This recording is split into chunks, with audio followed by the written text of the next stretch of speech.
Hello နိုင်ငံခြားမှာနေရတဲ့ဘဝကတော့ခောက်ဆွဲနဲ့နှစ်ပါးသွားရတာပါပဲအမြဲတမ်းလို့အဲဒါကျွန်မဒီမှာရှင်းညာမြင်ဝယ်လာရှင်းခောက်ဆွဲဝယ်လာတယ်အဲ့ဒီချိန်မှာကျွန်မကိုထမင်းဘူးလာပို့သွားပါတယ် salmon fat salmon rice broccoli ကြက်သားကြက်ဥနဲ့ဒီက sauce နဲ့ပါအဲ့ဒါ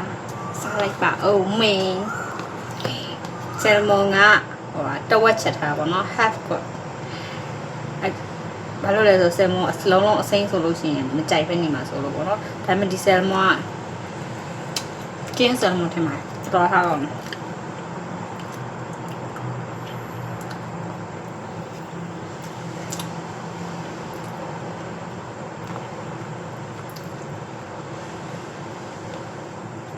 ဆယ်မွန်သားလေဆယ်မွန်သားအရင်ကြိုက်တယ်ဒီကြည့်ရလည်းမပြောနဲ့ဆိုတော့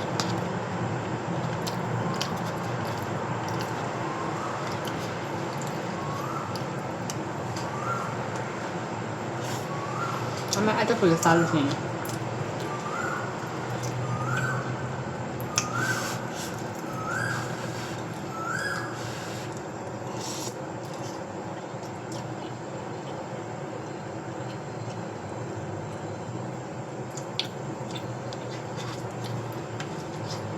ခောက်ဆွဲပြုတ်တွေ့ချိန်တိုင်းလည်းအများကြီးရေတွေအများကြီးဖြစ်သွားတယ်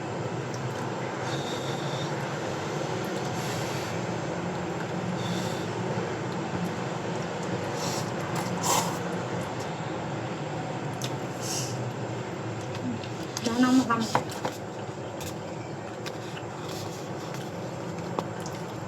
ซอสการ์ดเนี่ยหอมสดเลยมันชอบยิ่งจีแล้วဒီလို sauce တွေမကြိုက်ဘူးရောဒါပလင်းစားတာကြိုက်တယ်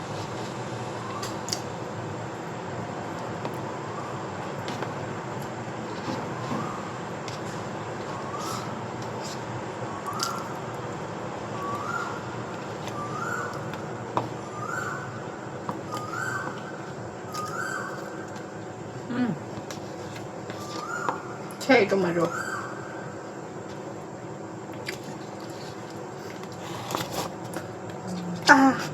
မွေးမောက်ခင်ဗျာ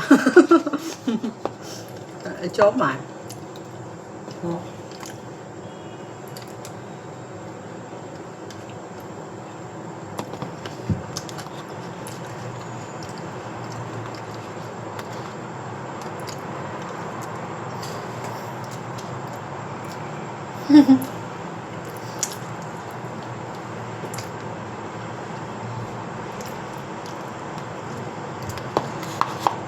ဆက်စားလိုက်ပါအိုးမန်တက်တာ